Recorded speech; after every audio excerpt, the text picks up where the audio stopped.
한국이 중국 땅이라고 주장하는 사람들 때문에 전 세계가 충격에 빠졌다고 하는데요.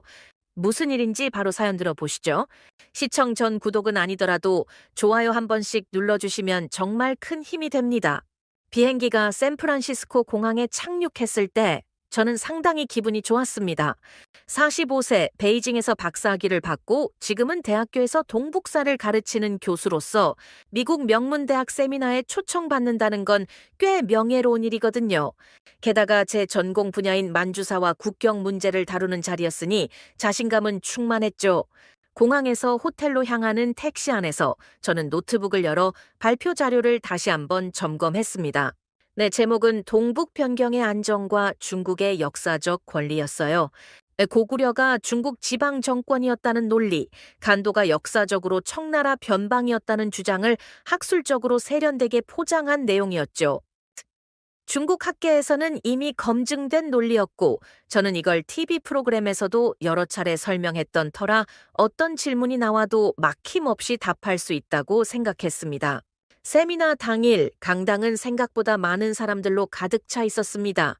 미국 학자들은 물론이고 아시아에서 온 연구자들, 유학생들까지 100명은 좋게 넘어 보였어요.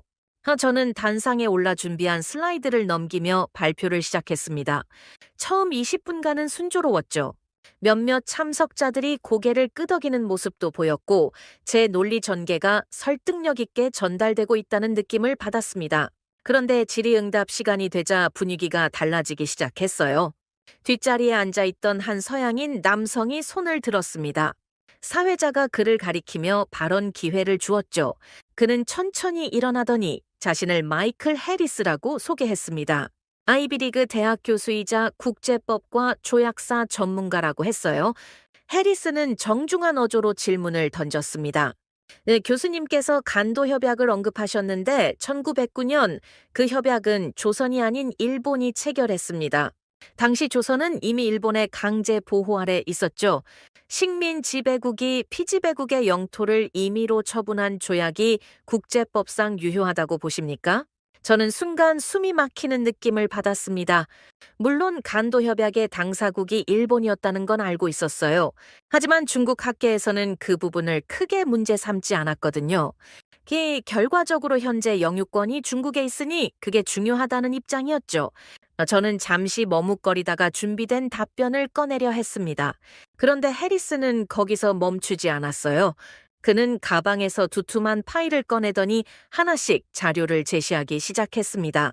18세기 프랑스 선교사가 그린 지도에서 간도 지역이 조선 영역으로 표시된 것, 19세기 영국 탐험가의 기록에서 두만강 북쪽을 고려 땅이라고 언급한 부분, 심지어 일본 메이지 시대 초기 지도에서도 간도가 한국과 같은 색으로 칠해진 자료까지 보여줬습니다. 강당 안이 술렁이기 시작했어요. 젊은 연구자 몇몇은 바로 노트북을 열어 해리스가 언급한 자료를 검색하기 시작했습니다. 저는 입술이 바짝 말라오는 걸 느꼈죠. 제가 준비한 텍스트 어디에도 이런 반론에 대한 대응 논리는 없었습니다. 중국 학계에서는 이런 서양 고지도나 국제법 논쟁을 정면으로 다루지 않았으니까요. 해리스는 계속해서 말했습니다. 백두산 정계비의 토문강이 현재 두만강과 같다는 주장도 논쟁의 여지가 많습니다. 조선 측 기록과 청나라 측 기록이 서로 다르거든요. 이 부분에 대해서는 어떻게 설명하시겠습니까? 저는 마이크를 잡고 뭔가 말하려 했지만 목소리가 제대로 나오지 않았습니다. 그 부분은 양국 간 합의된 사항이고 얼버무리는 제 모습이 스크린에 크게 비쳤어요. 참석자들 사이에서 웅성거림이 더 커졌습니다. 누군가는 고개를 가로젓고 누군가는 동료와 속삭이며 뭔가를 주고받았죠. 사회자가 시간 관계상 질의응답을 마무리하자고 했을 때 저는 안도의 한숨을 쉬었습니다. 하지만 단상에서 내려오는 제 다리는 후들거렸어요. 평생 학자로 살아오면서 이렇게 무력하게 느껴본 적이 없었습니다. 베이징에서 TV 스튜디오에서 대학 강의실에서는 항상 자신감 넘치게 이 주제를 다뤘는데 여기서는 완전히 다른 차원의 논쟁이 펼쳐지고 있었던 거예요. 세미나가 끝나고 사람들이 하나둘 자리를 뜨기 시작했습니다. 해리스가 다가와 악수를 청했어요. 좋은 발표였습니다, 교수님. 다음에 또 학술적으로 토론할 기회가 있으면 좋겠습니다. 정중한 말투였지만 저에게는 비수처럼 느껴졌죠. 저는 형식적인 미소만 지은 채 그의 손을 잠깐 잡고는 빠르게 자리를 떠났습니다. 복도로 나오는데 누군가 제 뒤를 따라오는 기척이 느껴졌어요. 돌아보니 동양인 청년이었습니다. 30대 중반쯤 되어 보였는데 그는 조심스럽게 다가오더니 명함을 건넸습니다. 교수님, 저는 박지원이라고 합니다. 미국에서 박사 과정 중인 한국 유학생이에요. 혹시 한국 측 자료가 필요하시면 언제든 연락 주세요. 한국인이라는 말에 저는 본능적으로 경계심이 들었습니다. 오늘 망신을 준 해리스도 한국 편을 들었고, 지금 이 청년도 한국인이니 분명 무슨 의도가 있을 거라고 생각했죠. 저는 명함을 거의 보지도 않고 주머니에 구겨 넣었습니다. 고맙습니다 라고만 짧게 말하고는 서둘러 엘리베이터로 향했어요. 호텔 방으로 돌아온 저는 침대에 털썩 주저앉았습니다. 가방에서 노트북을 꺼내 세미나 녹화 영상을 다시 재생했어요. 누군가 실시간으로 유튜브에 업로드한 모양이었죠. 화면 속 제 모습은 생각했던 것보다 훨씬 더 초라해 보였습니다. 해리스의 질문에 답하지 못하고 머뭇거리는 장면, 땀을 닦는 모습, 시선을 피하는 표정까지 적나라하게 담겨 있었어요. 댓글창에는 영어와 중국어, 한국어로 된 댓글들이 실시간으로 올라오고 있었습니다. 대부분은 해리스의 논리가 설득력 있다는 내용이었고, 일부는 제 발표가 정치적 선전에 불과하다는 비판도 있었죠. 중국어 댓글 중에는 천즈하오 교수가 이렇게 약한 줄 몰랐다는 조롱도 보였습니다. 저는 노트북을 덮고 책상 서랍에서 미니바 위스키를 꺼냈습니다. 잔에 따르지도 않고 병째로 한 모금 마셨어요. 목구멍이 화끈거렸지만 정신은 조금 또렷해지는 느낌이었죠. 창문을 열어 샌프란시스코의 야경을 보려다가 그냥 커튼을 쳐버렸습니다. 아름다운 풍경을 즐길 기분이 아니었거든요. 다음 날 아침, 저는 일찍 일어나 중국 포털 사이트에 접속했습니다. 동북공정 관련 논문과 자료를 다시 찾아보며 스스로를 안심시키려 했어요. 역시 미국 애들은 중국을 깎아내릴 기회만 노린다고 혼잣말을 중얼거리기도 했죠. 그런데 이상하게도 마음 한구석이 불편했습니다. 해리스가 지적했던 그 부분, 1909년 간도 협약의 당사국이 대한제국이 아니라 일본이었다는 사실은 중국 자료에서도 부정할 수 없는 내용이었어요. 물론 중국 학계는 결과적으로 현재 영유권이 중국에 있으니 그게 국제 관행이다 라는 입장이었지만 그게 정말 완벽한 논리인가 하는 의문이 처음으로 들었습니다. 점심때쯤 이메일을 확인하는데 낯선 주소에서 온 메일이 여러 통 있었어요. 발신자 이름은 지원 파크, 어제 복도에서 명함을 건넸던 그 한국 유학생이었습니다. 제목은 백두산 정계비 토문강 논쟁 관련 한국 논문 번역본이었죠. 첨부 파일로 PDF가 몇 개 달려 있었습니다. 처음에는 열어볼 생각도 없었어요. 한국 측 자료라는 것 자체가 편향되어 있을 거라고 생각했거든요. 하지만 시차 때문에 잠이 오지 않아 침대에 누워 뒤척이다가 결국 노트북을 다시 켰습니다. 뭔지 궁금하기도 했고 어차피 잠도 안 오는데 시간이나 때우자는 생각이었죠. 첫 번째 PDF 파일을 열었습니다. 논문 제목은 백두산 정계비 토문강 고증 연구였어요. 저자는 한국의 어느 대학 교수였고 영문 초록과 함께 중국어 번역본도 첨부되어 있었습니다. 논문 서두에서 토문이 현재의 두만강과 동일하다는 주장은 재검토가 필요하다는 가설을 제시했어요. 저는 속으로 말도 안 되는 소리라고 중얼거렸습니다. 하지만 이상하게도 다음 문장을 계속 읽게 되더군요. 논문은 18세기 조선과 청나라의 국경 회담 기록을 상세히 분석하며 당시 양측 관리들이 토문강의 위치에 대해 서로 다른 이해를 갖고 있었다는 점을 지적했습니다. 특히 조선 측 기록에는 토문이 송화강 방향으로 흐른다고 되어 있는 반면 청나라 측은 이를 두만강으로 해석했다는 내용이었죠. 논문을 읽으면서 저는 점점 더 불편해졌습니다. 이 한국 학자가 인용한 청나라 측 문헌들은 제가 중국에서 본 자료와 같은 것이었거든요. 하지만 해석은 완전히 달랐어요. 중국 학계에서는 이 부분을 애매하게 넘어갔는데 한국 학자는 바로 그 애매함을 파고들고 있었습니다. 새벽 3시가 넘어서야 저는 노트북을 덮었습니다. 아주 미세하지만 처음으로 이런 생각이 들었어요. 혹시 내가 모르는 게 있을 수도 있다. 물론 이건 그냥 스쳐 지나가는 생각에 불과했습니다. 아직까지 제 확신이 흔들린 건 아니었으니까요. 하지만 그날 밤, 그 작은 의심의 씨앗이 제 안에 심어진 건 분명했습니다. 베이징으로 돌아온 뒤 저는 겉으로는 아무 일도 없었던 것처럼 일상을 이어갔습니다. 대학 강의실에서 학생들에게 동북사를 가르치고 주말에는 TV 시사 프로그램에 출연해 역사 해설을 했죠. 제작진도 시청자들도 제가 미국에서 겪은 일은 전혀 몰랐습니다. 사실 저 스스로도 그 일을 잊으려 애썼어요. 일부러 더 바쁘게 지냈고 동료 교수들과의 술자리도 예전보다 자주 나갔습니다. 그런데 이상하게도 밤만 되면 잠이 오지 않았어요. 침대에 누워 천장을 보고 있으면 자꾸 해리스의 목소리가 떠올랐습니다. 식민 지배국이 피지배국 영토를 처분한 조약이 유효합니까? 그 질문이 머릿속에서 맴돌았죠. 저는 베개를 뒤집어 쓰고 억지로 잠들려 했지만 결국 일어나서 서재로 향하곤 했습니다. 어느 날 밤, 저는 책장에서 간도 관련 중국 논문집을 꺼냈습니다. 20년 전 박사 과정 때 읽었던 책이었어요. 먼지를 털어내고 페이지를 넘기는데 예전에는 보이지 않던 문장들이 눈에 들어왔습니다. 1909년 청일 양국이 체결한 간도 협약. 이 문장을 수십 번도 더 읽었을 텐데 왜 그동안 조선이 빠져 있다는 게 이상하게 느껴지지 않았을까요? 저는 노트북을 켜고 중국 학술 데이터베이스에 접속했습니다. 간도, 조약, 국경이라는 키워드로 검색했죠. 수백 개의 논문이 검색되었지만 대부분 비슷한 논조였습니다. 네, 간도는 역사적으로 중국 영토였고 간도 협약은 그것을 재확인한 것일 뿐이라는 내용이었어요. 하지만 박지원이 보내준 한국 논문에서 제기한 질문들에 대한 답은 어디에도 없었습니다. 며칠 뒤 저는 용기를 내서 박지원에게 답장을 보냈습니다. 간단하게만 썼어요. 자료 고맙습니다. 몇 가지는 흥미롭더군요. 하지만 아직 제 입장을 바꿀 수는 없습니다. 보내고 나서 한참을 화면을 들여다봤습니다. 이 메일을 보내는 것 자체가 뭔가 선을 넘는 것 같은 기분이 들었거든요. 박지원의 답장은 생각보다 빨리 왔습니다. 교수님께서 직접 판단하시면 됩니다. 저는 그저 자료를 공유할 뿐입니다.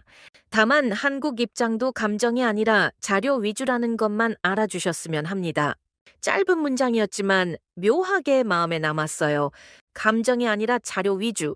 제가 평생 학자로서 추구했던 태도가 아니었던가요? 그날 이후 저는 본격적으로 서양 자료를 찾아보기 시작했습니다. 미국 의회 도서관 디지털 아카이브에 접속해 19세기 선교사들이 그린 동아시아 지도를 검색했어요. 처음에는 뭘 찾아야 할지도 몰라 막막했지만 키워드를 바꿔가며 계속 검색했습니다. 그러다 한 지도를 발견했습니다. 1882년 프랑스 지리학자가 제작한 동아시아 지도였어요.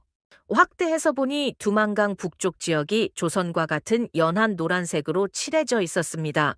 지명 표기도 코레였죠. 저는 화면을 캡처하고 또 다른 지도를 찾아 나섰습니다. 일본 국립국회도서관 디지털 컬렉션에서는 메이지 시대 초기 지도들을 찾을 수 있었어요.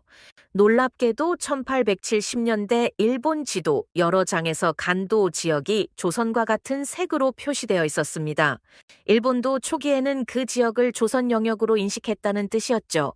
그런데 1909년 간도 협약 직전 지도부터는 갑자기 청나라 영역으로 바뀌어 있었습니다. 저는 이 지도들을 하나씩 폴더에 저장하면서 묘한 기분을 느꼈습니다. 흥분과 불안이 동시에 밀려왔어요. 학자로서는 새로운 자료를 발견한 기쁨이었지만 중국인으로서는 이 자료들이 제 확신을 흔들고 있다는 두려움이었죠. 어느 토요일 오후, 저는 대학 도서관 고문원실에 들어갔습니다. 평소에는 거의 오지 않는 곳이었어요. 사서에게 청나라 말기 국경 관련 문헌을 요청했습니다. 먼지 냄새가 나는 오래된 책들이 책상 위에 쌓였죠. 한문으로 된 문서들을 천천히 읽어 내려갔습니다. 그러다 한 문서에서 눈길이 멈췄어요. 1887년 청나라 관리가 조선과의 국경 분쟁을 보고한 내용이었습니다.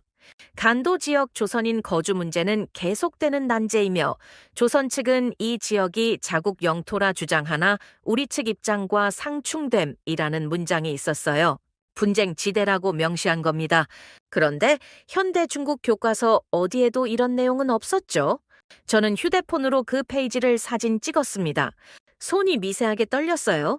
이 자료 하나로 뭔가 달라지는 건 아니었지만 점점 더 많은 의문들이 쌓여가고 있었습니다. 왜 우리는 이런 자료들을 교육 과정에서 다루지 않을까? 왜 중국 학계는 이 부분을 애매하게 넘어갈까? 집으로 돌아가는 지하철 안에서 저는 박지원에게 두 번째 메일을 보냈습니다. 혹시 백두산 정계비 원문과 당시 조선 측 기록을 더 볼 수 있을까요? 보내자마자 주변을 둘러봤어요. 누가 제 휴대폰 화면을 보고 있는 건 아닌지 괜히 불안했습니다. 1시간도 안 돼서 답장이 왔습니다. 첨부 파일이 5개나 달려 있었어요. 정계비 탁본 사진, 조선 왕조실록 발췌본, 청나라 측 회담 기록, 그리고 현대 한국 학자들의 비교 분석 논문까지. 박지원은 메일 말미에 이렇게 썼습니다. 이 자료들은 모두 공개된 것들입니다. 숨겨진 게 아니라 그냥 찾아보지 않았을 뿐이죠. 그 말이 가슴에 꽂혔습니다. 맞아요. 저는 평생 동북사를 연구하면서 한 번도 한국 측 자료를 직접 찾아본 적이 없었습니다. 중국 학계의 해석만 읽었고 그걸 사실로 받아들였죠. 반대편 이야기는 들으려 하지 않았던 겁니다. 그날 밤 저는 새벽 2시까지 박지원이 보낸 자료를 읽었습니다. 백두산 정계비 비문을 조선 측과 청나라 측이 어떻게 다르게 해석했는지, 토문강이 정확히 어느 강을 가리키는지에 대한 논쟁이 얼마나 오래됐는지 알게 되었어요. 그리고 놀라운 건 청나라 측 기록에서조차 토문강의 위치가 명확하지 않다는 언급이 여러 차례 나온다는 사실이었습니다. 다음 주 월요일 저는 TV 프로그램 녹화가 있었습니다. 시사 토크쇼였는데 주제가 하필 동북 역사 문제였어요. 작가가 미리 보낸 대본에는 간도는 역사적으로 명확한 중국 영토라는 멘트가 있었습니다. 예전 같았으면 아무 생각 없이 읽었을 텐데 그날은 달랐어요. 녹화 직전 대기실에서 저는 작가에게 조심스럽게 말했습니다. 이 부분 조금 수정할 수 있을까요? 명확한이라는 표현 대신 현재 중국이 관할하는으로 바꾸면 안 될까요? 작가는 의아한 표정을 지었지만 큰 차이는 아니라고 생각했는지 수정해 줬습니다. 녹화가 끝나고 제작진 한 명이 다가왔어요. 교수님, 오늘 좀 조심스러워 보이셨는데 괜찮으세요? 저는 웃으며 아니에요. 그냥 좀 피곤해서요. 라고 둘러댔습니다. 하지만 제 안에서 뭔가 변하고 있다는 걸 저 스스로도 느끼고 있었어요. 그날 저녁 집에 도착했을 때 아내가 식탁에 저녁을 차려놓고 있었습니다. 저는 가방을 내려놓고 소파에 앉았어요. 아내가 물었습니다. 녹화는 잘 됐어요? 저는 고개를 끄덕였지만 갑자기 말하고 싶은 게 생겼습니다. 여보, 미국 세미나에서 있었던 일 말인데, 저는 조심스럽게 그날의 일을 설명하기 시작했습니다. 해리스의 질문, 제가 제대로 답하지 못했던 것, 그리고 요즘 보고 있는 자료들에 대해서요. 말하는 도중 아내의 표정이 점점 굳어지는 게 보였습니다. 이야기를 마치자 아내는 한참 동안 말이 없었어요.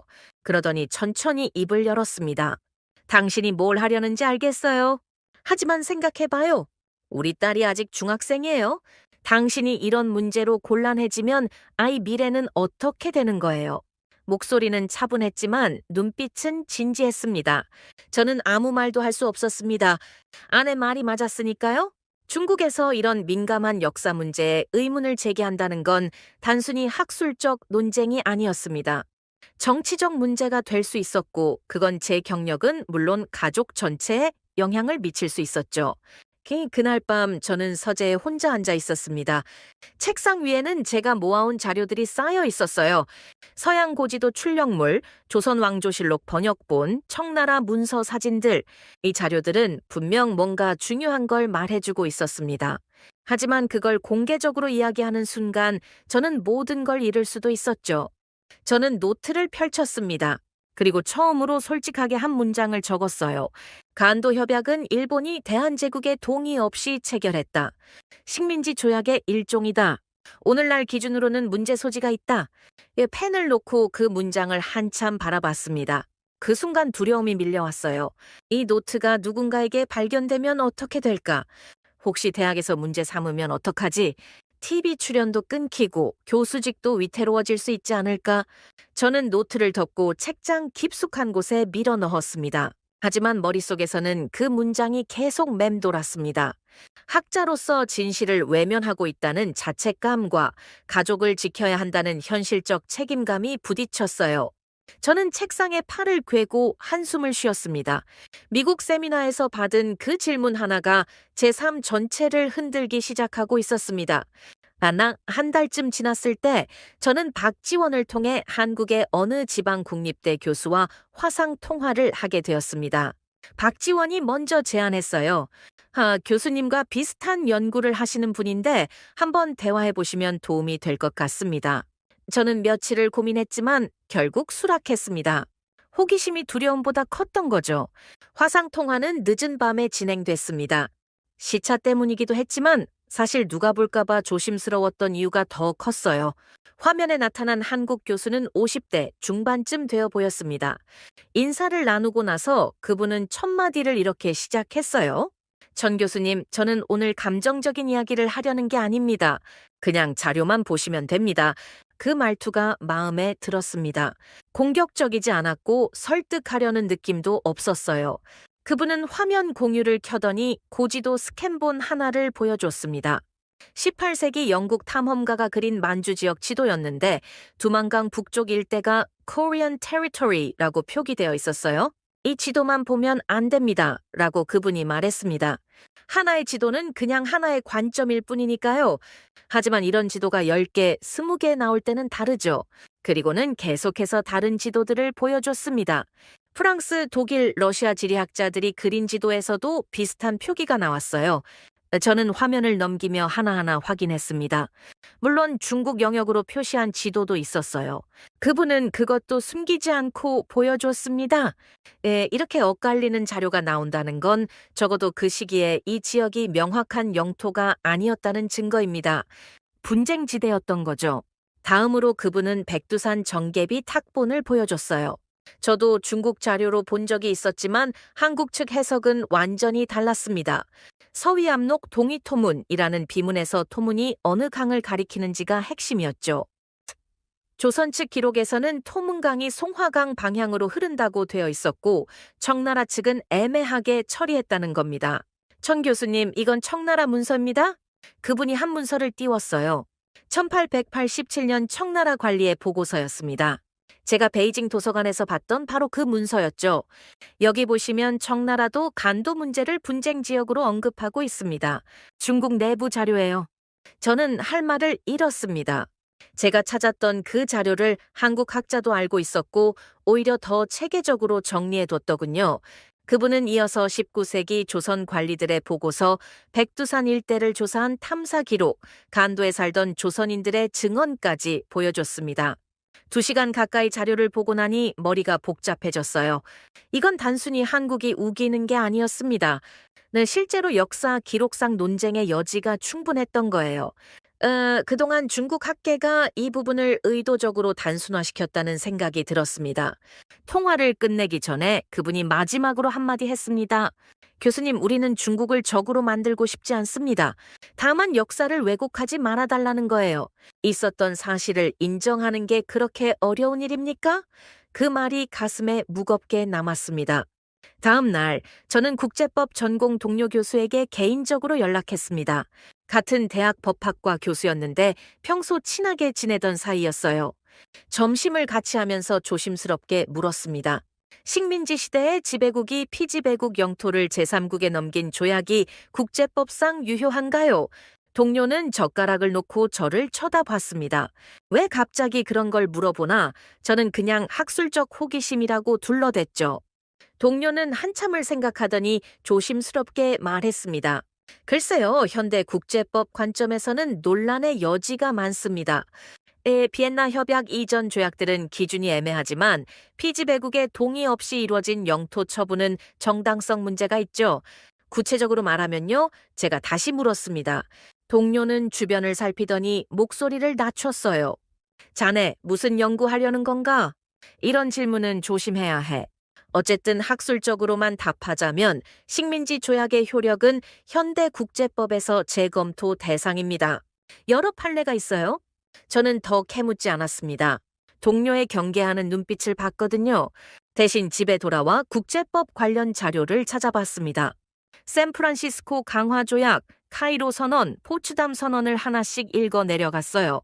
네, 일본이 한국을 독립시키면서 반환한 영토 목록에 간도는 명시되지 않았습니다. 왜일까요? 일본은 간도를 자기 영토라고 주장할 수 있었을까요? 아니면 청나라와 맺은 간도 협약에 의한 관리권만 가졌던 걸까요? 자료를 읽으면 읽을수록 의문만 커졌습니다. 저는 노트에 이렇게 적었어요. 간도 협약은 대한제국 동의 없이 체결됐다. 이건 식민지 조약의 성격을 갖는다. 법적 정당성에 문제가 있다. 적고 나서 바로 불안감이 밀려왔습니다. 이 노트가 누군가 손에 들어가면 어떻게 되지? 저는 노트를 찢어버릴까 생각했지만 결국 책장 뒤편 깊숙이 숨겨뒀습니다. 하지만 머릿속에서는 지울 수 없었어요. 그 주 금요일 대학에서 내부 학술 세미나가 열렸습니다. 동부가 역사연구회 원래 모임이었는데 교수 10여 명이 모여 최근 연구 동향을 공유하는 자리였어요. 저는 평소처럼 참석했습니다. 네, 발표자는 30대 후배 교수였는데 주제가 하필 간도 역사였어요. 후배는 파워포인트를 넘기며 익숙한 논리를 펼쳤습니다. 간도는 고대부터 중국 영토였으며 간도 협약은 이를 재확인한 조약입니다. 일부 한국 학자들이 억지 주장을 펼치지만 역사적 근거가 없습니다. 다른 교수들이 고개를 끄덕였어요. 그런데 제 입에서 말이 튀어나왔습니다. 잠깐만요. 제 목소리가 회의실에 울렸어요. 모두가 저를 쳐다봤습니다. 저는 이미 한마디를 시작했고 멈출 수 없었죠. 1909년 간도 협약은 일본이 조선의 동의 없이 청과 체결했습니다. 당시 조선은 이미 일본의 강제 보호 아래 있었고요. 이런 조약이 오늘날 국제법 기준에서 정당한지는 논란의 여지가 있습니다. 회의실이 조용해졌습니다. 후배 교수는 당황한 표칭으로 저를 봤어요. 옆에 앉았던 선배 교수 한 명이 입을 열었습니다. 천 교수, 그건 너무 한국 시각에 치우친 거 아닌가? 다른 교수도 거들었죠. 현재 영유권이 중요하지 100년 전 조약 해석이 무슨 의미가 있나요? 저는 목소리를 높이지 않으려 애쓰며 말했습니다. 저는 정치적 주장을 하는 게 아닙니다. 다만 학자로서 사실관계를 정확히 짚어야 한다는 겁니다. 간도 협약 체결 과정에 법적 문제가 있었다는 건 국제법 학계에서도 논의되는 사안이에요. 분위기가 싸늘해졌습니다. 몇몇 교수들이 서로 눈치를 주고받았어요. 저는 그때 느꼈습니다. 제가 선을 넘었다는 걸. 중국 학계에서 이런 발언은 단순한 학술 토론이 아니었어요. 정치적 입장 표명이었습니다. 세미나가 끝나고 복도로 나오는데 한 후배가 다가왔습니다. 교수님 조심하세요. 아까 누가 휴대폰으로 촬영하는 거 봤어요? 등골이 오싹해졌습니다. 저는 고맙다고 말하고 서둘러 연구실로 돌아왔어요. 책상에 앉아 손을 보니 미세하게 떨리고 있었습니다. 뭔가 돌이킬 수 없는 일을 저지른 것 같은 느낌이었죠. 저는 휴대폰을 꺼내 박지원에게 메시지를 보냈습니다. 오늘 실수를 했습니다. 공개적으로 간도 협약 문제를 제기했어요. 답장은 금방 왔습니다. 괜찮으세요? 혹시 문제가 생기면 연락 주세요. 그날 밤 집에 돌아왔을 때 아내가 이미 알고 있었습니다. 누군가 아내에게 전화를 했던 모양이에요. 당신 오늘 세미나에서 무슨 말을 한 거예요? 아내 목소리는 떨리고 있었습니다. 저는 상황을 설명했지만 아내는 고개를 저었어요. 당신이 뭘 하는지 알면서도 못 말렸던 제가 바보였네요. 사흘 뒤 대학 당국에서 호출이 왔습니다. 학과장실로 오라는 연락이었어요. 들어가니 학과장과 함께 대학 당위원회 간부 한 명이 앉아 있었습니다. 분위기가 심상치 않았죠? 당 간부가 먼저 말했습니다. 천 교수, 최근 세미나에서 부적절한 발언을 했다는 보고가 올라왔습니다. 국가의 영토 주권과 역사적 입장을 흔드는 내용이었다고 하던데요. 저는 침착하게 답했습니다. 저는 학술적 논의를 했을 뿐입니다. 자료를 근거로 문제를 제기한 겁니다. 자료? 학과장이 비웃듯 말했습니다. 어떤 자료인데 우리 국가 입장과 다른 결론을 내리나요? 저는 가방에서 준비해온 자료들을 꺼냈어요. 서양고지도, 청나라 문서, 국제법 논문들. 이 자료들은 모두 공개된 것들입니다. 여기에 근거하면 간도 문제는 단순하지 않습니다. 당 간부가 자료를 훑어보더니 책상에 던졌습니다. 천 교수, 당신은 지금 학자가 아니라 정치적 문제를 만들고 있어요. 당장 공개 사과문을 작성하고 향후 이런 발언을 삼가겠다는 각서를 써야 합니다. 저는 버텼습니다. 증거가 있는데 왜 사과해야 합니까? 그날 저는 결국 각서를 쓰지 않고 나왔습니다. 그리고 일주일 뒤 해임 통보를 받았어요. 해임 통보서를 받던 날, 저는 연구실을 정리하며 20년간 쌓아온 책들을 박스에 담았습니다. 동료 교수들은 아무도 찾아오지 않았어요. 복도에서 마주쳐도 눈을 피했죠. 이해합니다. 저와 가까이 지내면 자기들도 연루될까봐 두려웠을 테니까요. 박스를 차에 싣고 주차장을 나서는데 휴대폰이 울렸습니다. TV 제작진이었어요. 네, 교수님 다음 주 녹화 일정인데요. 죄송하지만 취소됐습니다. 위에서 갑자기 패널 교체하라고 해서요. 예상했던 일이었지만 막상 듣고 나니 허탈했습니다. 알겠습니다라고만 답하고 전화를 끊었어요. 집으로 돌아오니 아내가 거실 소파에 앉아 있었습니다. TV를 켜지도 않고 그냥 멍하니 앉아 있더군요. 제 발소리를 듣고 고개를 들었지만 아무 말도 하지 않았어요. 저는 현관에 가방을 내려놓고 아내 옆에 앉았습니다. 한참 동안 둘 다 침묵했죠. 미안해. 제가 먼저 입을 열었습니다. 아내는 고개를 저었어요. 미안하다는 말로 될 일이 아니잖아요. 당신 교수직도 없어졌고 TV도 다 끊겼잖아요. 앞으로 우리 어떻게 살아요? 목소리에 원망보다는 절망이 섞여 있었습니다. 저는 대답할 말이 없었습니다. 정말로 앞으로 어떻게 살아야 할지 막막했거든요.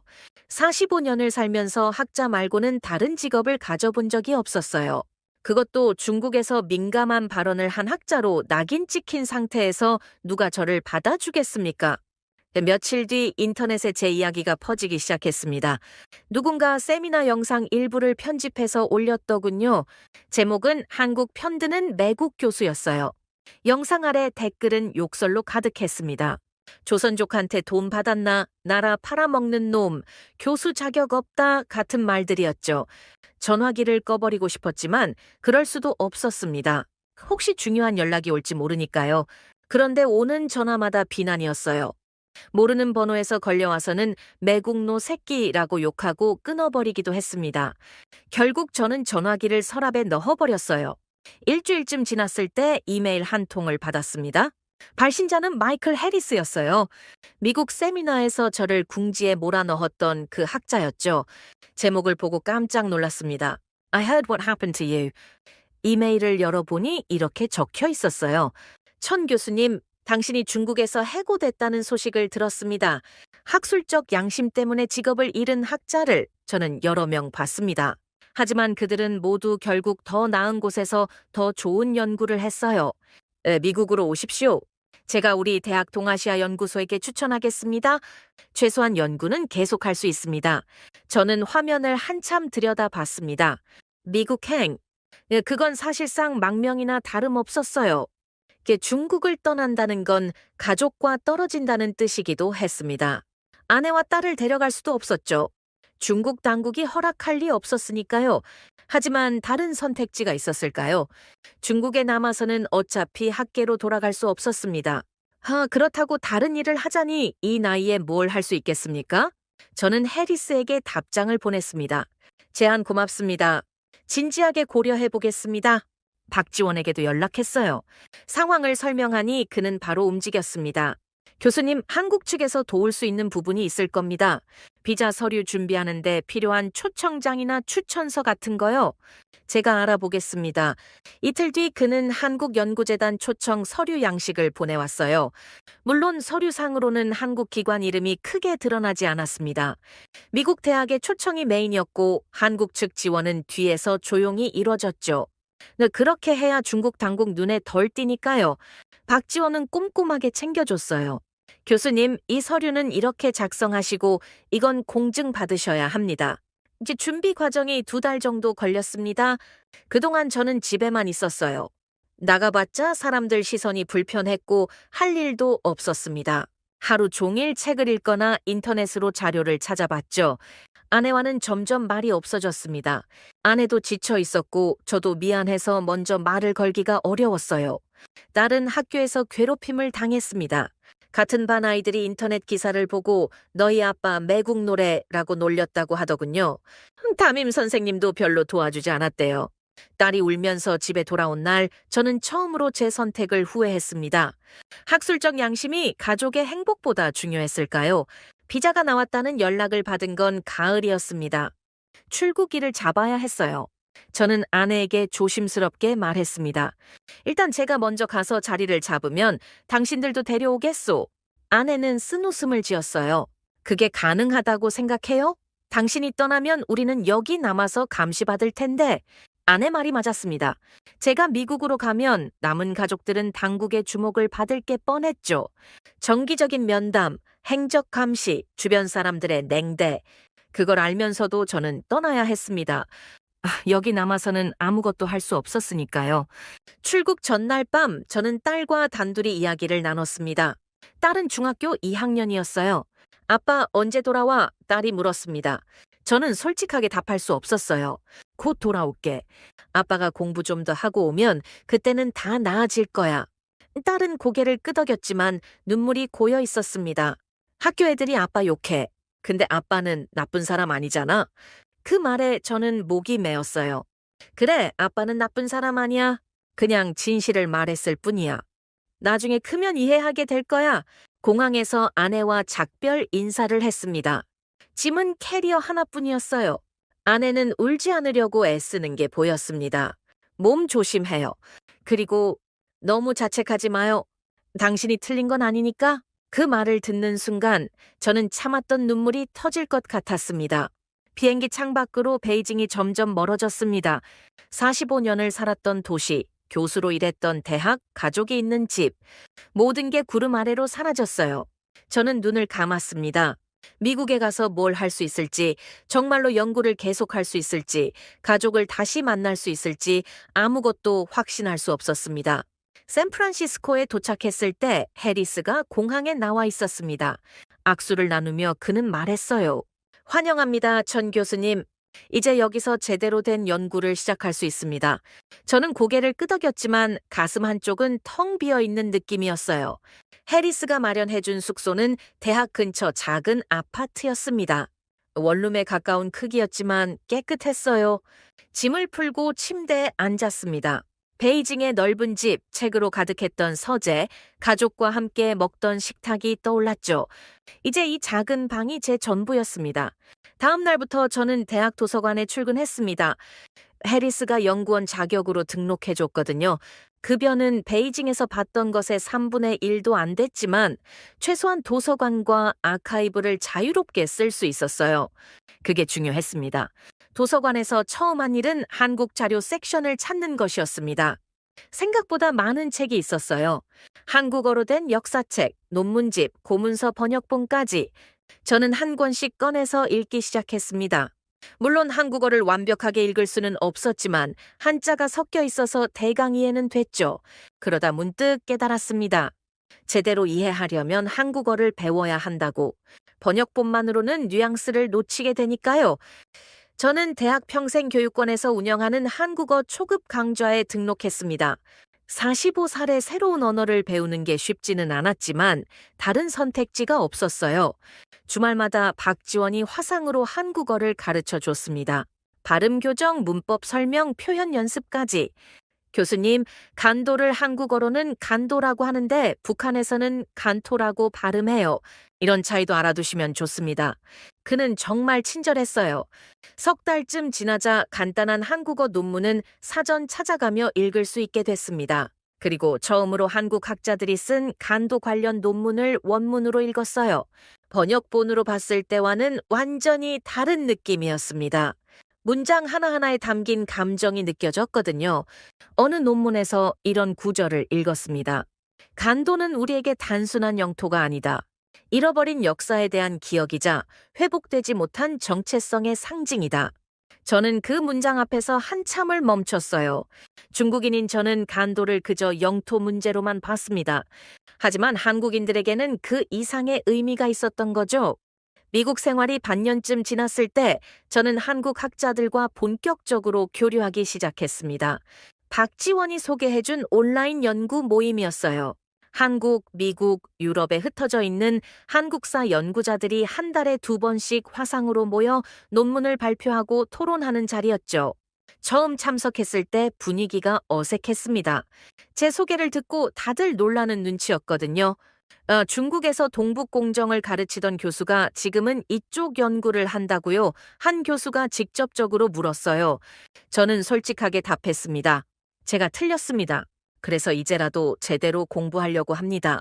그 말에 분위기가 조금 풀렸어요. 한 원로 교수가 말했습니다. 잘못을 인정하는 건 쉬운 일이 아니죠. 특히 중국 학자로서는 더더욱 환영합니다, 천 교수님. 그날 이후 저는 정식 멤버가 됐고 매번 토론에 참여하며 많은 걸 배웠습니다.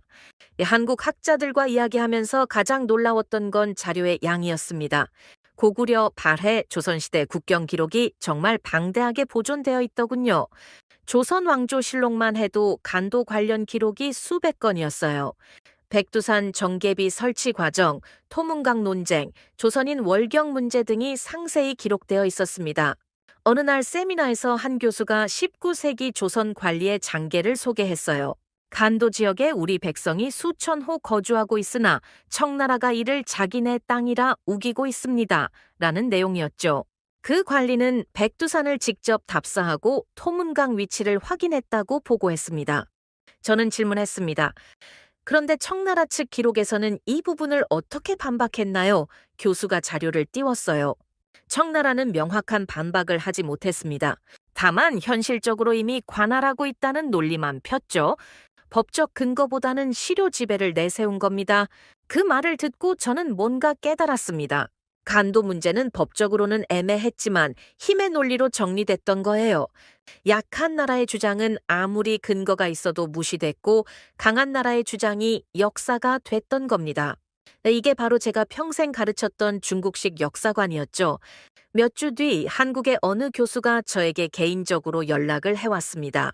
천 교수님, 혹시 중국 측 간도 관련 내부 문서를 구할 수 있으세요? 공개되지 않은 자료 말입니다. 저는 난처했어요. 지금 제 상황에서는 어렵습니다. 중국 학계와 완전히 단절됐거든요. 하지만 그 교수는 이렇게 말했습니다. 공개 자료만으로도 충분합니다. 교수님이 중국어 원문을 직접 읽고 해석해 주시는 것만으로도 큰 도움이 됩니다. 저희는 중국어 해독에 한계가 있거든요. 그래서 저는 새로운 역할을 찾았어요. 중국 측 자료를 찾아 번역하고 한국 학자들과 공유하는 일이었습니다. 대학 도서관 동아시아 자료실에는 청나라 말기 공문서 복사본이 꽤 있었어요. 마이크로필름으로 보관된 것도 많았죠. 저는 하루에 몇 시간씩 그 자료들을 뒤졌습니다. 간도, 변계, 조선인, 월경 같은 키워드로 검색하며 관련 문서를 찾아냈어요.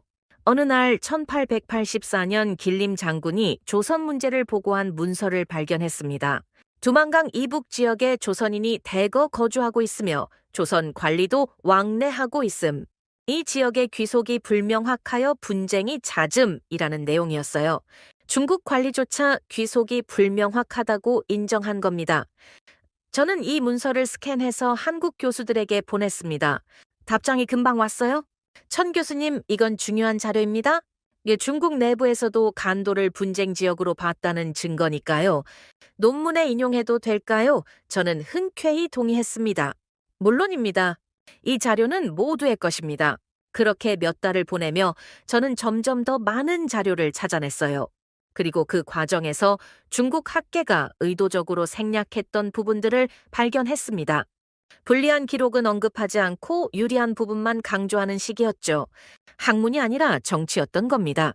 겨울이 되었을 때 박지원이 한국에서 온다는 연락을 받았습니다. 교수님, 제가 샌프란시스코 학회 참석차 가는데 직접 만나 뵙고 싶습니다. 저는 반가웠어요. 나 그동안 화상으로만 얘기했는데 실제로 만나는 건 처음이었거든요. 공항에서 박지원을 만났을 때 생각보다 젊어 보였습니다. 34이라고 했는데 20대처럼 보였어요. 악수를 나누며 그는 웃었습니다. 교수님 한국어 많이 늘으셨어요? 이제 이메일도 한국어로 쓰시잖아요. 저도 웃으며 답했죠. 당신 덕분입니다. 박지원과 대학 근처 카페에서 오래 이야기를 나눴습니다. 그는 한국에서 가져온 책 몇 권을 건넸어요. 교수님이 필요하실 것 같아서요. 최신 연구 성과들입니다. 책 제목을 보니 모두 간도와 발해, 고구려 관련이었습니다. 박지원 씨, 왜 이렇게까지 저를 도와주는 겁니까? 제가 물었습니다. 그는 잠시 생각하더니 답했어요. 교수님이 중국인으로서 진실을 말하려다 모든 걸 잃었잖아요. 그런 용기를 존중합니다. 그리고 솔직히 말하면 중국 학자가 우리 편에 서주는 게 얼마나 큰 힘이 되는지 아세요? 그 말이 마음에 걸렸습니다. 저는 누구 편도 아닙니다. 그냥 사실을 찾을 뿐이에요. 박지원은 고개를 끄덕였어요. 알고 있습니다. 그래서 더 믿을 수 있는 거죠? 카페를 나와 걸으며 박지원이 조심스럽게 물었습니다. 가족은 괜찮으세요? 저는 한숨을 쉬었어요. 연락은 하지만 자주는 못합니다. 전화가 감청당할 수 있으니까요. 아내는 힘들어하고 딸은 학교에서 여전히 괴롭힘 당한다고 하더군요. 박지원이 미안한 표정을 지었습니다. 교수님 가족까지 고생하시네요. 저는 손을 저었어요. 제 선택이니까요. 누구 탓도 할 수 없습니다. 하지만 속으로는 괴로웠어요. 학문적 양심을 지키는 대가가 이렇게 클 줄은 몰랐으니까요. 다음 날 박지원은 학회에 참석하고 저는 도서관으로 향했습니다. 그날따라 집중이 안 됐어요. 자꾸 가족 생각이 나더군요. 베이징에서는 주말마다 딸과 공원에 갔었는데 이제는 그럴 수도 없습니다. 명절 때도 함께 할 수 없고 딸의 졸업식도 보지 못할 겁니다. 저녁 무렵 박지원에게서 메시지가 왔습니다. 교수님, 오늘 학회에서 발표한 한국 교수님이 저녁 식사 같이 하자고 하는데 오시겠어요? 저는 처음에는 거절하려다가 마음을 바꿨어요. 혼자 방에 있으면 우울해질 것 같았거든요. 식당에서 만난 한국 교수는 50대 후반이었습니다. 연세대에서 한국 근대사를 가르친다고 했어요. 식사하면서 그분이 말했습니다. 천 교수님 이야기 들었습니다. 중국에서 쫓겨나셨다면서요. 쉽지 않은 결정이셨을 텐데 저는 고개를 끄덕였어요. 선택의 여지가 없었습니다. 거짓을 계속 가르칠 수는 없었으니까요. 그 교수가 진지하게 말했습니다. 우리는 중국을 증오하고 싶지 않습니다. 다만 있는 사실을 인정해달라는 것뿐입니다. 교수님 같은 분이 계시다는 게 희망입니다. 그 말을 듣는 순간 뭔가 가슴이 뜨거워졌어요. 제가 잃은 게 많지만 얻은 것도 있다는 생각이 들었습니다. 고운 진실을 향한 길에서 만난 사람들, 국경을 넘어선 학문적 연대, 그리고 스스로에 대한 존중. 이게 제가 얻은 것들이었습니다. 식사를 마치고 숙소로 돌아오는 길, 저는 밤하늘을 올려다봤습니다. 베이징에서 보던 하늘과는 달랐어요. 더 맑고 별이 많이 보였습니다. 저는 생각했어요. 지금 이 순간 베이징에서도 아내와 딸이 같은 하늘을 보고 있을까? 언젠가 다시 만날 수 있을까? 방에 돌아와 노트북을 켰습니다. 아내에게 이메일을 썼어요. 전화는 위험하니까 이메일로만 연락했습니다. 여보, 나는 잘 지내고 있어? 연구도 계속하고 있고? 딸에게 전해주시오. 아빠가 하는 일이 지금은 이해 못해도 나중엔 자랑스러워 할 거라고. 보내고 나서 한참을 화면만 봤습니다. 답장이 올까? 아내는 뭐라고 할까? 하지만 이메일함은 조용했어요. 저는 노트북을 덮고 침대에 누웠습니다. 내일도 도서관에 가서 자료를 찾아야 합니다. 진실을 밝히는 일은 계속돼야 하니까요. 봄이 되자 저는 본격적으로 논문 작업을 시작했습니다. 주제는 1909년 간도 협약의 국제법적 재검토였어요. 1년 동안 모은 자료를 바탕으로 이 조약이 갖는 법적 문제점을 체계적으로 분석하려 했습니다. 해리스가 격려해줬어요. 좋은 주제입니다. 학계에서 주목받을 겁니다. 하지만 쓰는 게 쉽지 않았습니다. 제가 평생 주장했던 것과 정반대 결론을 내려야 했거든요. 키보드 앞에 앉아 있어도 손가락이 움직이지 않을 때가 많았어요. 이 논문을 발표하면 중국 학계는 저를 완전히 배신자로 낙인 찍을 겁니다. 되돌아갈 길은 영원히 사라지는 거죠. 어느 날 저녁 논문 서론 부분을 쓰다가 막혔습니다. 본 연구자는 과거 중국 학계의 관점을 수용했으나 심도 있는 자료 검토 결과 재고가 필요함을 인정한다는 문장을 썼다가 지우기를 반복했어요. 너무 약하게 들렸거든요.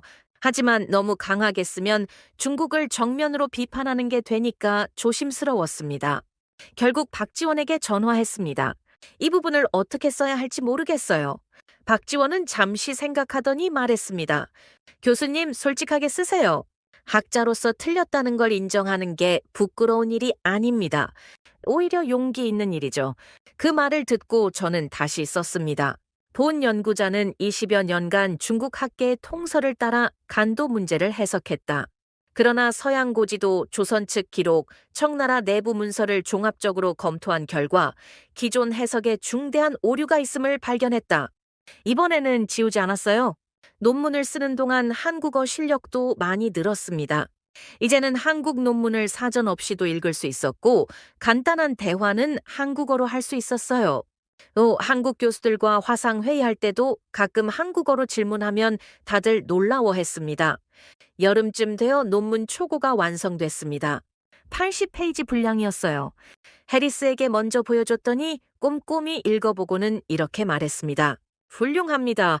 다만 한 가지 결론 부분에서 정책 제안은 빼는 게 좋겠어요. 순수하게 역사적 사실 규명에만 집중하세요. 맞는 말이었습니다. 제가 처음 쓴 결론에는 따라서 한중 양국은 간도 문제를 재협상해야 한다는 식의 문장이 있었거든요. 하지만 그건 학자의 영역을 벗어나는 거였죠. 저는 그 부분을 삭제하고 대신 역사적 사실에 대한 정직한 인정이 양국 관계 발전의 토대가 될 것이라고 수정했습니다. 한국 교수들에게도 논문을 돌렸어요. 며칠 뒤 피드백이 쏟아졌습니다. 대부분 긍정적이었지만 몇 가지 지적도 있었어요. 중국 측 자료 인용이 부족합니다. 적나라 문서 해석 부분을 더 보강하세요. 같은 의견들이었죠. 저는 한 달을 더 투자해서 논문을 수정했습니다. 가을에 논문을 국제학술지에 투고했습니다. 심사 결과를 기다리는 석 달이 정말 길었어요. 게재 거부당하면 어쩌나, 중국 정부가 압력을 넣으면 어떡하나 걱정했습니다. 하지만 결과는 조건부 게재였어요. 몇 가지 수정 요구사항이 있었지만 전반적으로 긍정적인 평가였습니다.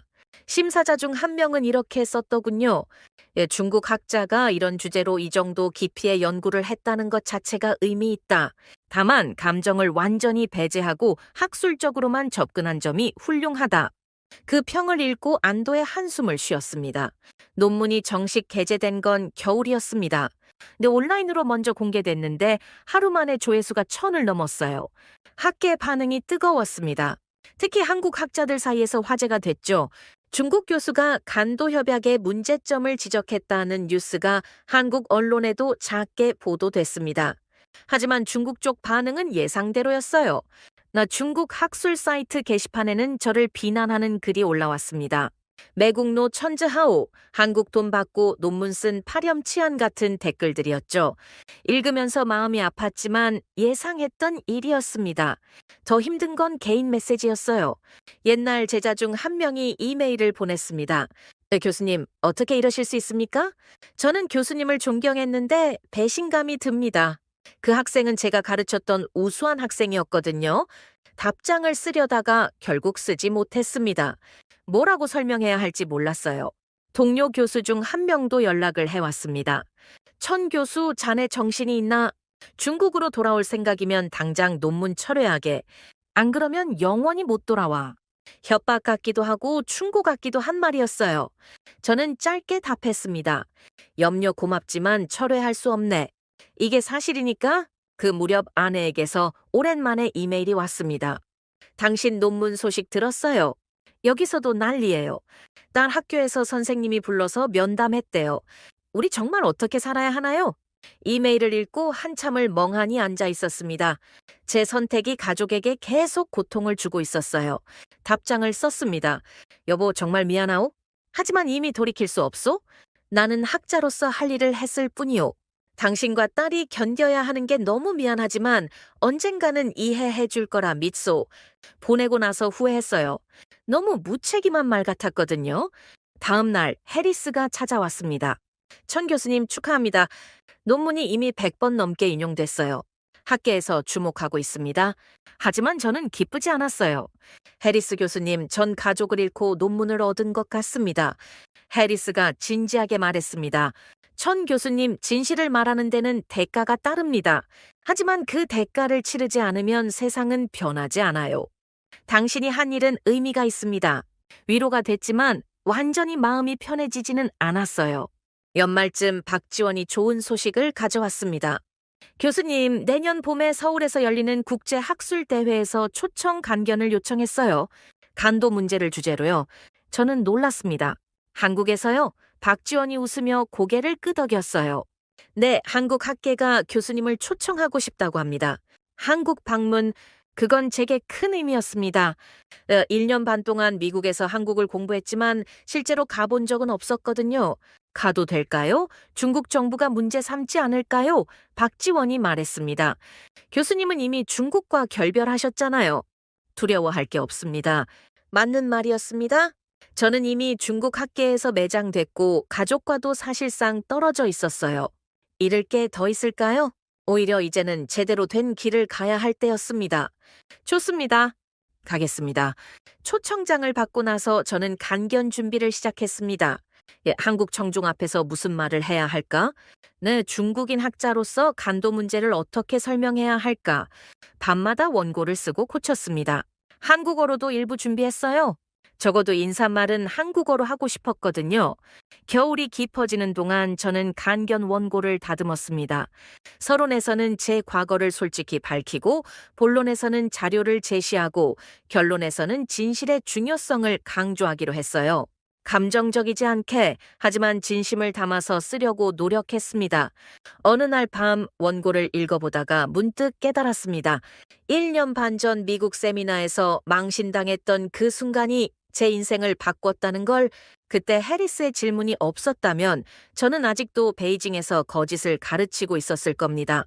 고통스러웠지만 그 순간이 저를 진실로 이끌었어요. 이제 곧 한국에 갑니다.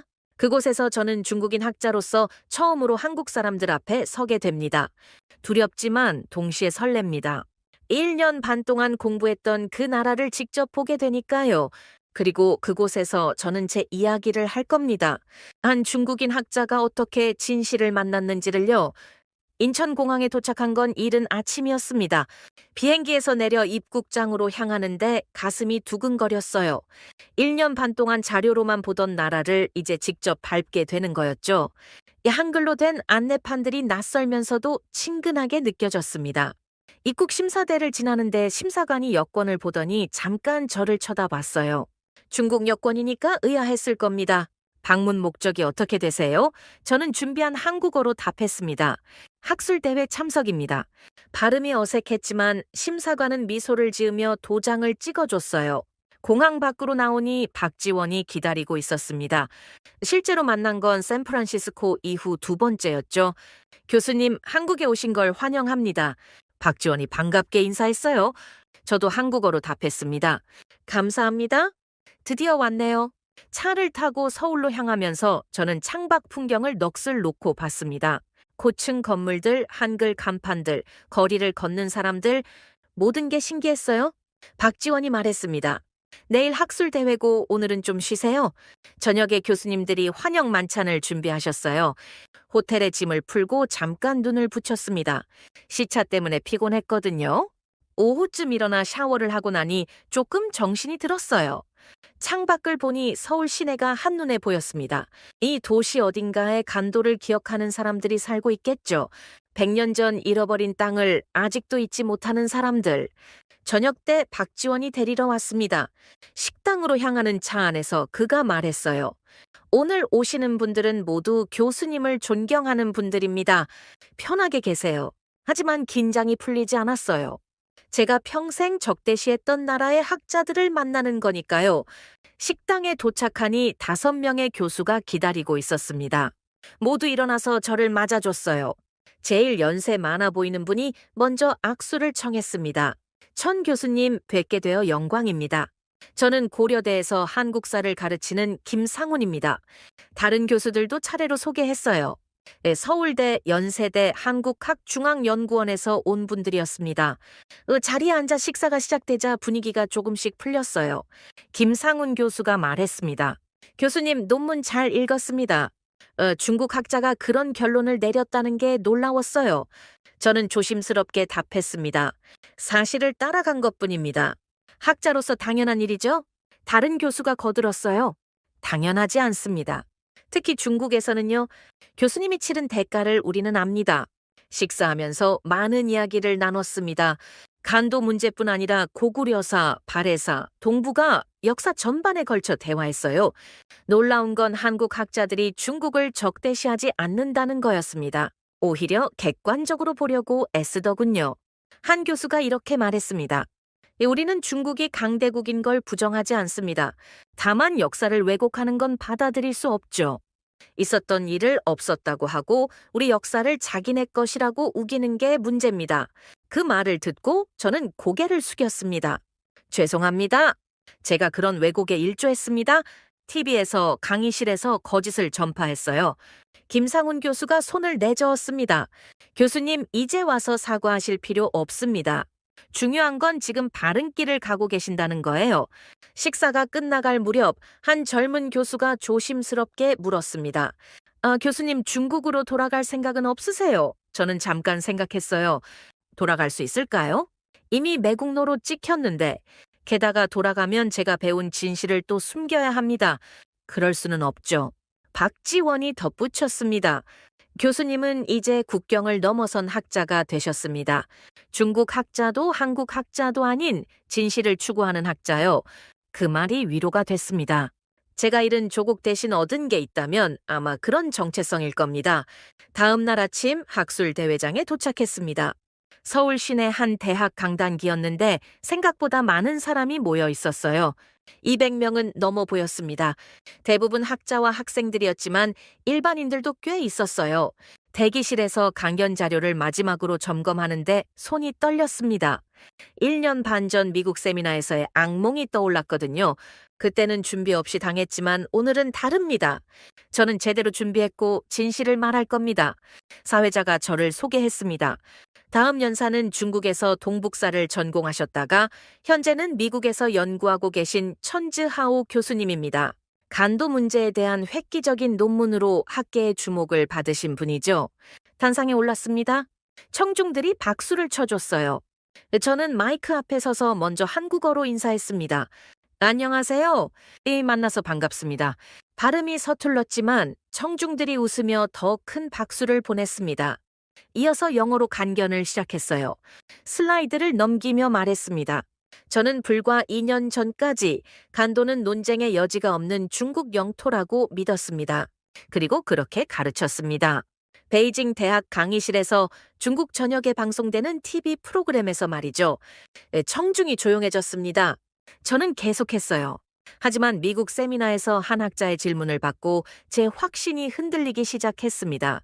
그 질문은 이것이었습니다. 식민 지배국이 피지배국 영토를 임의로 처분한 조약이 정당한가? 첫 번째 슬라이드를 띄웠습니다. 1909년 간도 협약 원문이었어요. 이 조약의 당사국은 청나라와 일본입니다. 조선은 없습니다. 왜일까요? 당시 조선은 이미 일본의 강제 보호 아래 있었고 4년 뒤 완전히 병합됩니다. 다음 슬라이드들에서 저는 수집한 자료들을 하나씩 보여줬습니다. 18세기 서양 고지도에서 간도가 조선 영역으로 표시된 것, 청나라 관리도 간도를 분쟁 지역으로 언급한 문서, 백두산 정계비의 토문강 논쟁, 모든 자료를 객관적으로 제시했어요.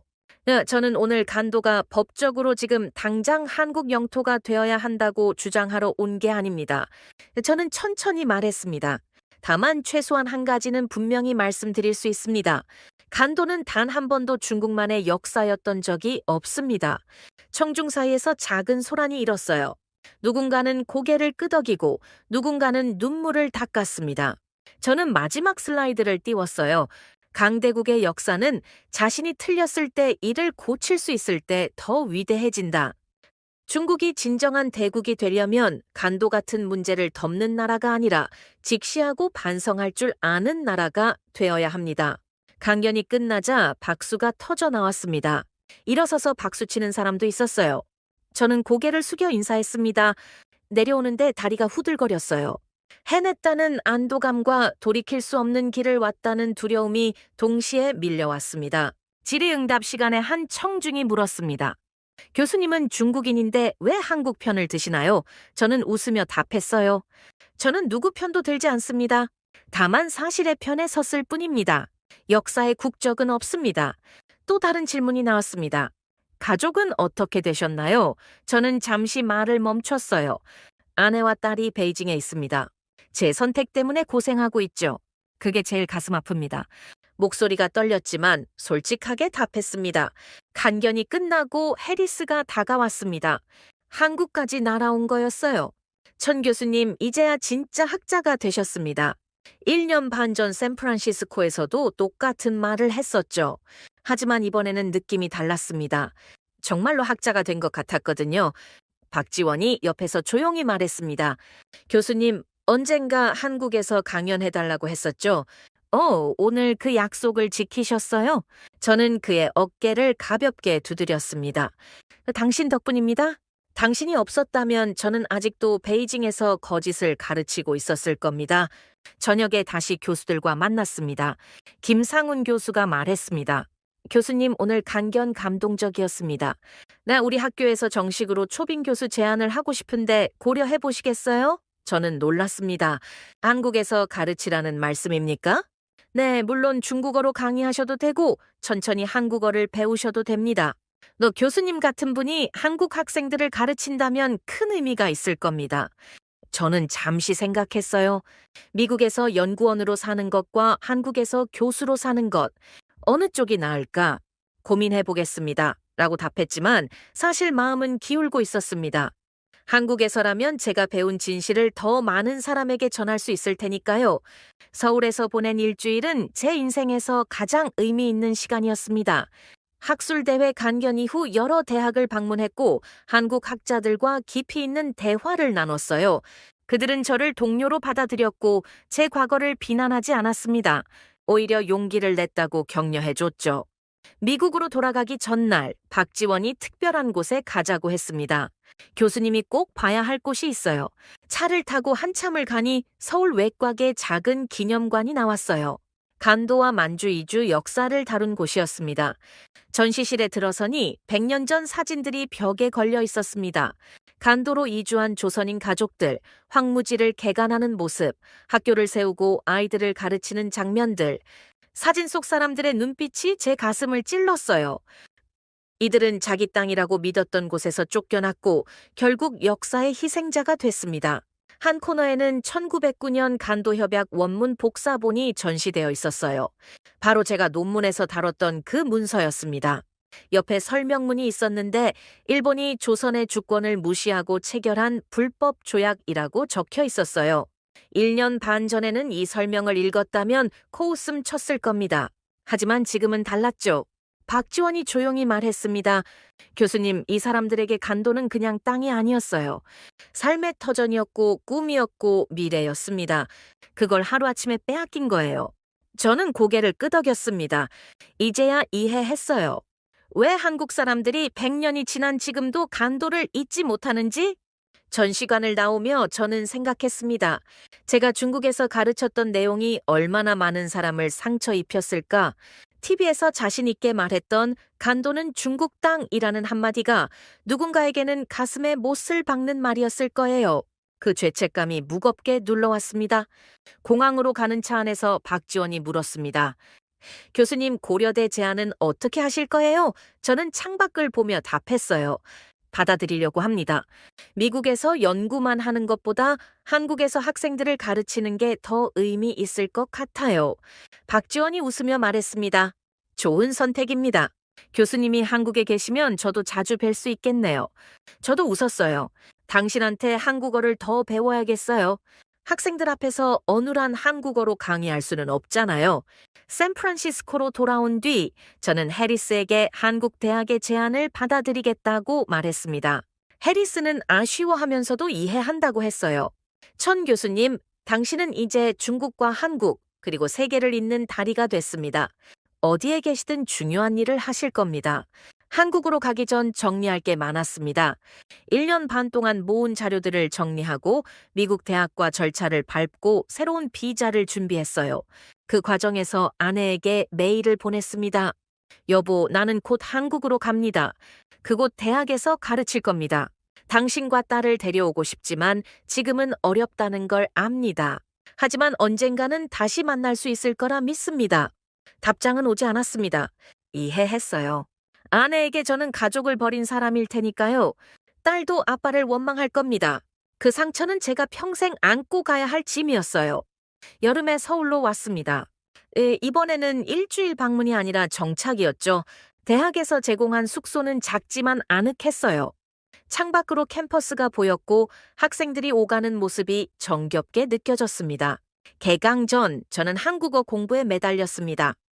강의는 영어로 하기로 했지만 학생들과 소통하려면 한국어가 필요했거든요.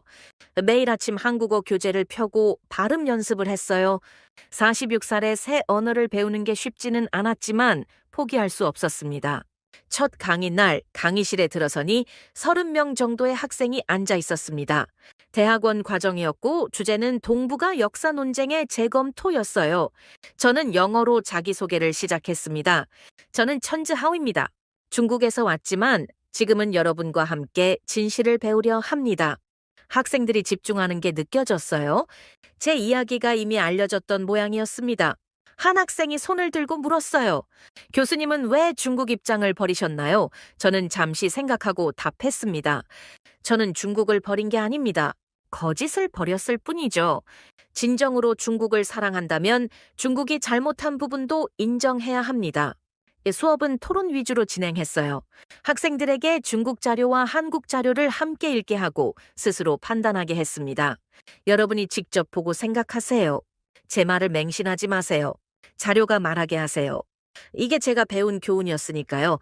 학기가 진행되면서 학생들과 가까워졌습니다. 점심시간에 학생 식당에서 같이 밥을 먹기도 하고 연구실에서 차를 마시며 이야기를 나누기도 했어요. 한 학생이 물었습니다.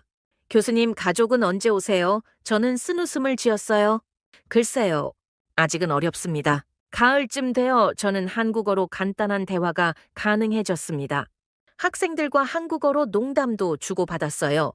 발음이 어색해서 학생들이 웃을 때도 있었지만 그게 싫지 않았습니다. 오히려 즐거웠어요. 새로운 언어를 배우며 새로운 세계를 이해하는 기분이었으니까요. 어느 날 김상훈 교수가 찾아왔습니다. 천 교수님, 내년에 공동 연구 프로젝트를 하나 제안하고 싶습니다. 간도 문제를 국제법적으로 재조명하는 겁니다. 한중일 학자들이 함께 참여하는 거예요. 저는 흥미가 생겼어요. 좋습니다. 하지만 중국 학자가 참여할까요? 김 교수가 말했습니다. 이미 몇 명과 접촉했습니다. 물론 공개적으로 참여하기는 어렵지만 익명으로라도 자료를 공유하겠다는 분들이 있어요. 교수님처럼 생각하는 중국 학자가 더 있습니다. 그 말을 듣고 희망이 생겼어요. 제가 혼자가 아니라는 걸 알았거든요. 겨울 방학 때 저는 미국에서 열리는 국제학회에 참석했습니다. 주제 발표자로 초청받았거든요. 그곳에서 중국 학자 몇 명을 만났어요. 공식적으로는 저를 무시했지만 휴식 시간에 한 젊은 교수가 조용히 다가왔습니다. 천 교수님, 중국에서는 말 못하지만 교수님 논문 읽었습니다. 용기 있는 연구였어요. 그는 주변을 살피며 속삭였습니다. 우리 중에도 의문을 갖는 사람이 많습니다. 다만 말하지 못할 뿐이죠. 저는 그의 손을 잡았어요. 언젠가 당신도 말할 수 있는 날이 올 겁니다. 서울로 돌아와 새 학기를 준비하면서 저는 제 삶을 돌아봤습니다. 2년 전 미국 세미나에서 망신당했던 그 순간부터 지금까지 교수직을 잃고 가족과 헤어지고 조국을 떠나 타국에서 새 삶을 시작했죠. 잃은 게 너무 많았습니다. 하지만 얻은 것도 있었어요. 진실을 아는 기쁨, 양심의 평화, 국경을 넘어선 동료들, 그리고 무엇보다 거울을 볼 때 부끄럽지 않은 제 모습. 이제 저는 거짓을 가르치는 교수가 아니라 진실을 찾는 학자였습니다. 어느 봄날 오후 연구실에서 논문을 쓰고 있는데 노크 소리가 들렸습니다. 문을 열어보니 낯선 젊은 남자가 서 있었어요. 교수님, 저는 중국에서 온 유학생입니다. 교수님 강의를 듣고 싶어서 한국까지 왔어요. 놀라서 물었습니다. 중국에서요? 어떻게? 그 학생이 조심스럽게 말했습니다. 교수님 이야기가 중국 젊은 학자들 사이에서 몰래 퍼지고 있습니다. 우리도 진실을 알고 싶어요. 공식적으로는 말 못하지만 교수님께 배우고 싶습니다. 저는 그 학생을 연구실로 들였습니다. 차를 따라주며 물었어요. 위험하지 않나요? 돌아가서 문제 될 텐데. 학생이 웃으며 답했습니다. 교수님도 모든 걸 걸고 진실을 말하셨잖아요. 저도 배우고 싶습니다. 진짜 역사를요. 그 학생과 오랫동안 이야기를 나눴습니다. 백두산 정계비의 토문강 논쟁, 1909년 간도 협약의 불법성, 고구려와 발해가 한반도 역사의 일부라는 증거들. 제가 2년 동안 모은 자료를 하나씩 보여주며 설명했어요. 학생은 진지하게 들었습니다. 때로는 놀라고 때로는 고개를 끄덕이며 메모했죠. 몇 시간이 지나고 해가 기울 무렵 그 학생이 조심스럽게 물었습니다. 교수님, 그럼 결론적으로 간도는 누구 땅입니까? 저는 잠시 망설였습니다. 이 질문에 답하는 순간 저는 완전히 선을 넘는 겁니다.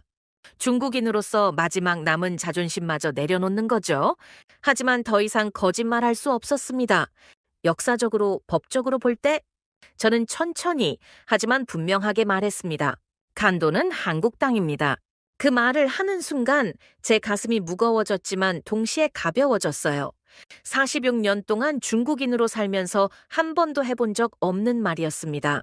하지만 이제는 확신할 수 있었어요. 고조선, 부여, 고구려, 발해의 핵심 영역이었던 그 땅은 한반도 역사의 일부였습니다. 1712년 백두산 정계비의 토문강은 두만강이 아니라 송화강 방향으로 흐르는 강이었고 1909년 간도협약은 일본이 대한제국의 주권을 무시하고 강제로 체결한 불법 조약입니다. 학생이 숨을 죽이고 들었습니다. 저는 계속했어요. 현재 중국이 시료 지배하고 있다는 건 사실입니다. 하지만 시료 지배가 역사적 정당성을 만들어주지는 않습니다.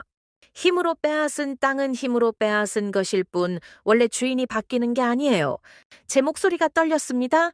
중국인으로서 이 말을 하는 게 얼마나 고통스러운지 아무도 모를 겁니다.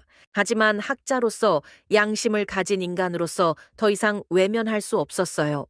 저는 중국이 진정한 대국이 되려면 이 불편한 진실을 인정해야 합니다. 간도가 역사적으로 한국 땅이었다는 사실, 그리고 우리가 힘의 논리로 그 땅을 차지했다는 사실을 말입니다. 학생이 눈물을 글썽이며 물었습니다.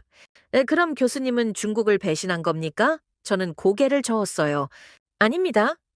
오히려 진정으로 중국을 사랑하기 때문에 이 말을 하는 겁니다.